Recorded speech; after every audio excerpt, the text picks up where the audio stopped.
On a triumphant day when Aditya Dhar's Dhurandhar has stormed past the coveted 1,000 crore rupee milestone worldwide, becoming the highest grossing Indian film of 2025 and a cultural phenomenon that has redefined blockbuster cinema. We welcome today the man who has emerged as its most passionate and iconic champion, none other than Gopal Varma, the visionary behind the groundbreaking Satya, a film that revolutionized the portrayal of the underworld with unflinching realism all those years ago. Ramu sir has been unabashed in hailing Dhurandhar as a quantum leap for Indian storytelling, praising its psychological depth, restrained heroism, and masterful blend of scale with intimacy. As critics and audiences alike draw fascinating parallels, calling Dhurandhar the Layari town ka Satya for its humanized gangsters and moral ambiguities that echo the raw power of Mumbai's underbelly in Varma's 1998 classic. I'm honored today to be joined by Gopal Varma himself and also India's most beloved film writer, Kaveri Bamzai, whose column on Dhurandhar and Satya is viraling as we speak on the NDTV website. Ramu sir and Kaveri, great to see the both of you. We're talking about a film that has crossed the 1,000 crore mark, and we're also talking about my favorite Hindi film of all time, that is Satya.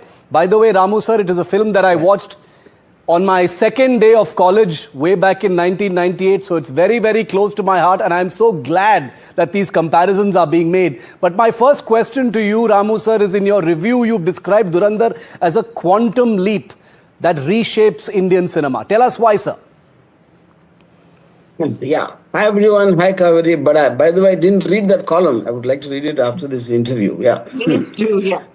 Yeah, so see, the point for me is, we see a lot of blockbusters. Every once in a while, something comes and breaks the previous records, and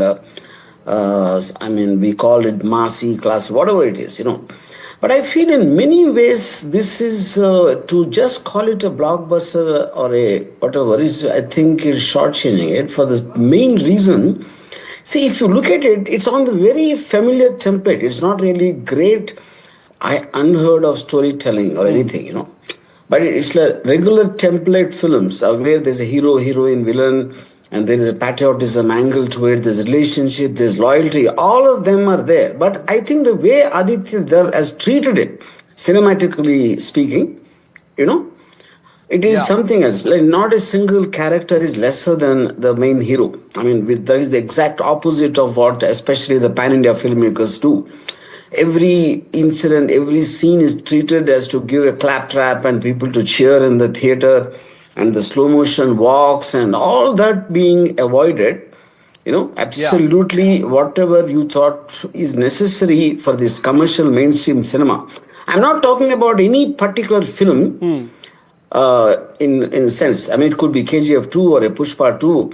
All of them more or less will be in the same mold, It is like the heroes being worshipped like gods. They're supernatural human beings, and they've come from Mars or something like that. And here suddenly comes a film where he looks like anyone else. Absolutely, that is one part. And the second point is not a single character you feel that is lesser than the hero. In fact, most of the time you feel he's lesser than the others in a certain sense of the word, because maybe they have more drama. At least in the first part, we have to wait for the second part. And then I'll give one example. When when I made Satya, a very like an art house director, he told me, I can tell his name, it's not a big deal. Mr. Govind Nilani saw the film Satya, and he said, Ramu, I think you over-dramatized and the background score is little too in the face. I think you spoiled the film like that, Then when the film became a massive hit, the same Nilani said, actually it is a background score and the over-dramatization which made it a universal hit, Yeah. And so I told him at that time, I took Ardha Satya and just tried to extend it and just make the action more this thing and whatever it is, Now, after seeing Dhurandhar, I am feeling like going Nilani. Because I think Aditya Dhar took it far beyond. what I try to do in Satya, and which is what cinema should be about. Yeah. You're constantly pushing the limits and pushing the storytelling. Yeah. And that is what I think, which is making this 1,000 crores or whatever possible, is because of that. Yeah.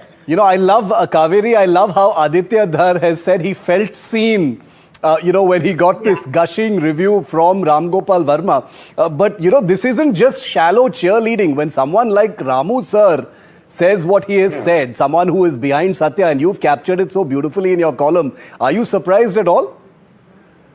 No, not at all. And I think, is that to me or to Ramu? To you, Kaveri. And I think Ramu has been in that position before, as he wrote a few days ago, I think, that every epical movie sort of, calls out to me at the end of the day. And, if they're also great, what's wrong with me? Ramu, you're very good, you're great, so don't worry. I think every filmmaker... consolation prizes.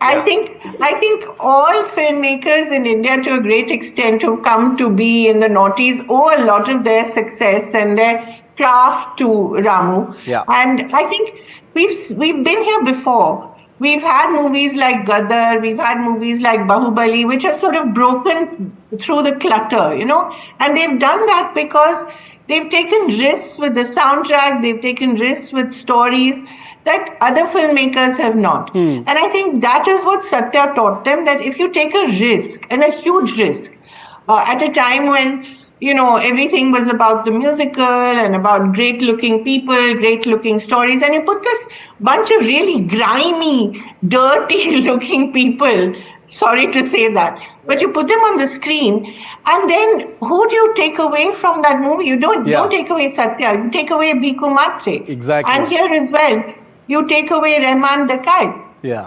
Everywhere I go, people are talking about Rahman Dakait. They're talking about that step, they're talking about the music. And I think Adur Gopalakrishnan, to talk about art house filmmaking again, said recently that people hear movies now before they watch them. Yeah. And I think the soundtrack and the background score is so important. And I think Aditya Dhar has captured that so beautifully in Dhurandhar. Regardless of the politics, people actually don't really care, I think. Yeah. They don't care whether it's Dulat versus, Doval or what's going on. Okay, I think the 2611 scene is stunning and it's startling. But I think beyond that, they don't really understand the intricacies of foreign policy. It's really the immersive filmmaking, the music, the virality of the small clips, which, by the way, they didn't do before the film. They did it after the film. So the marketing of the film was after the film was released, which was very clever. Which is incredible, and you make that point, Kaveri, also of the lack of pre-release marketing hype, that went to making this such an incredible success. But Ramu sir, both of you have talked about the music, the soundtrack, and how you view it. I want to talk about the violence also for a moment, because Ramu sir, you are no stranger to depicting violence, and you've praised Dhurandhar for treating violence not as spectacle, but as a psychological blow. I found that very interesting. Can you explain that? If you talk about a Satya or a company, I feel it be highly appreciated by a section, or maybe whatever the section is, But I don't think Dhurandhar is in the category, mainly for the reason, if these kind of figures like 1,000 crores and people watching it multiple times. See, one thing which we kind of many times forget is what kind of people are watching. Now, Kaveri is a critic. She knows cinema, she understands it. Somebody is 30, somebody is 40. Like, for example, Aditya Dhar told me he saw Shiva 200 times, But my point is, what age did he see that? At 8 or 9 years old, how does Shiva appear? I'm not very sure I can describe that, So all kinds of ages and genders and people watching a film universally, everyone, that is when a film will reach Dhurandhar kind of numbers. Yeah. So I think my subtlety is very, for example, one of the best scenes for me in Dhurandhar action set pieces, this is when Akshay Khanna realizes he's a traitor. And then there's a fight sequence inside the car. that's one of the most exciting things I've seen in recent times, But if you look at it, if you compare that to Company, where Ajay Devgan kills that guy from the back, he just tells him he has no choice but to kill him and not leave a witness because that guy might come after revenge. That's a very emotional thing where he explains, and when he shoots him also, it will be just like lifting his arm and giving like an injection. That's exactly what I told Ajay when I was shooting. But that is where I think Dhurandhar is different. See, it taking that point and extending it to that, and where it creates a spectacle, where without understanding the intelligence or whatever, it makes you feel. And that is when the film can reach those numbers. That I think is a principal difference between, like when someone told me, Dhurandhar is nothing but a mix of Satya and Company, and then adding a dose of patriotism, and then put it up on a high octane, like what do you call on steroids? It's that, So, so if you look at it, I mean, I'm not again trying to demean any film or anything. People flying in the air and throwing on the ground, them bouncing. We're used to see that kind of action, in all the big films which have come in the last maybe 7-10 years. Here you're seeing action. It looks like the way that is how it will happen, and that being liked so much more by the same crowd who watch that. I feel they all will have a wake-up call now. I think they will be scared, after Dhurandhar, whether that kind of action is going to work again. I have my doubts on that. So a film which is going to make everyone rethink and maybe go back to their scripts, even in the films which are actually under production.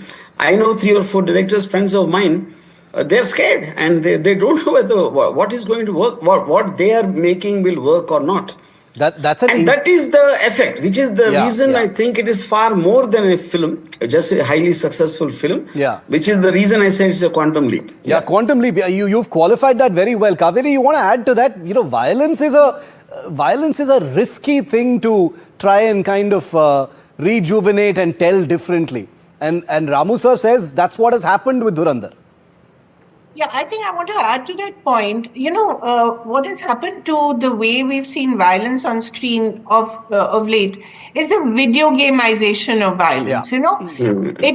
It's there, but it's fake. You know that there's sort of ropes that have been erased, and all kinds of VFX has been used, and that's because it's a generation that has grown up watching things like Call of Duty and even worse.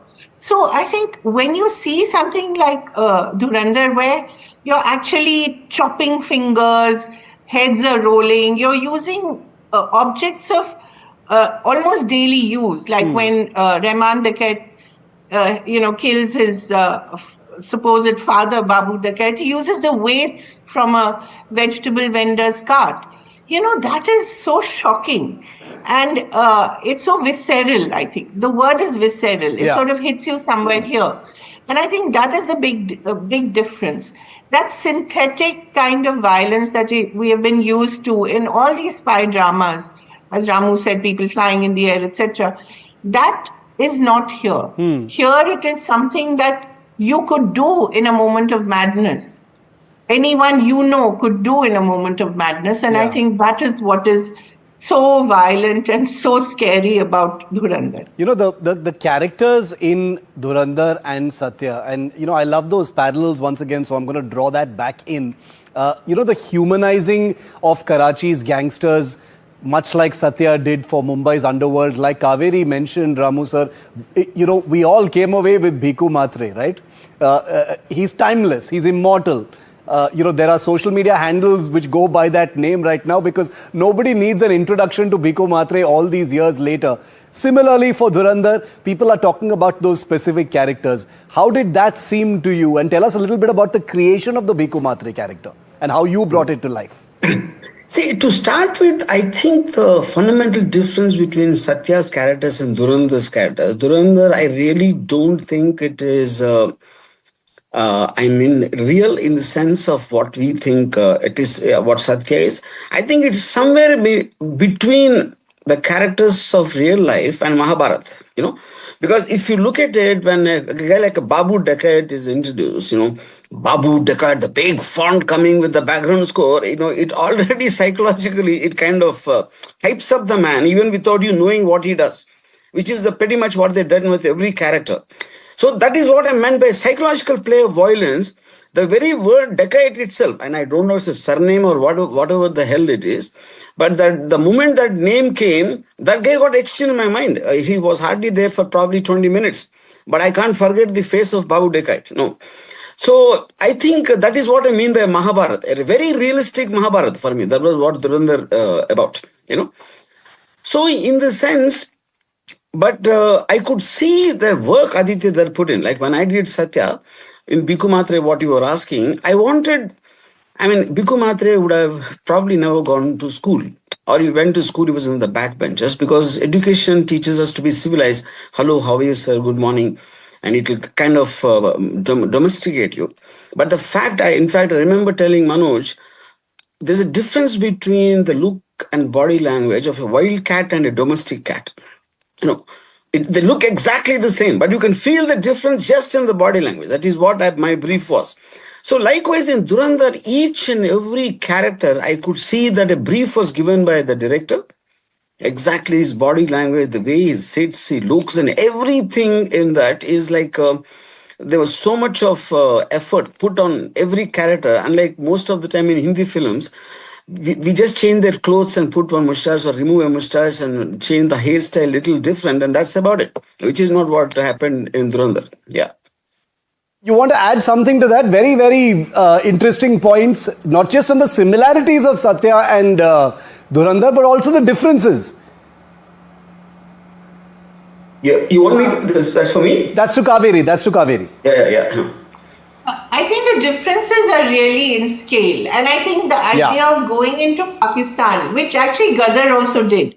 Gadar, if Dhurandhar is Mahabharata, then Gadar was Ramayana in a way, because he's going into Ravan's land and picking up Sita and bringing her back.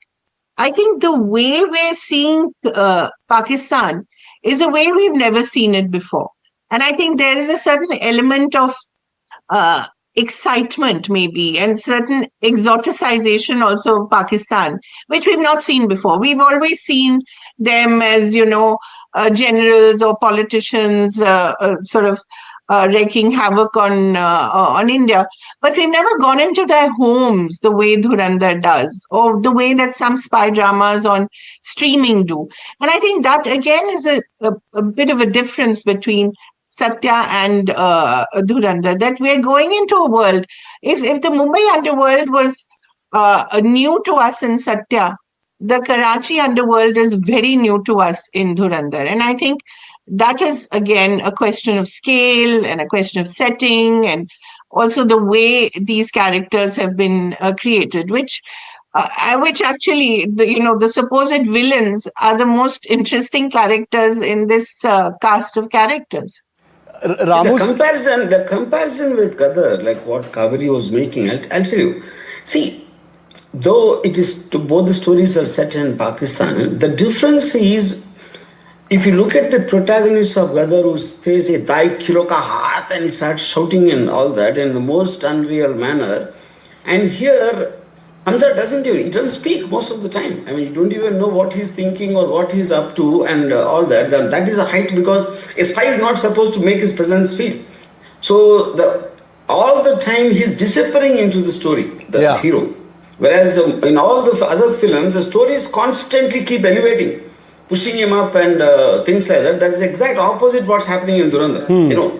So in that context, I feel also, but one more thing is, when you see them in Pathan suits, like for example, we always conjure an image of a police officer, a senior police officer in some kind of uniform, whatever the country's uniform is.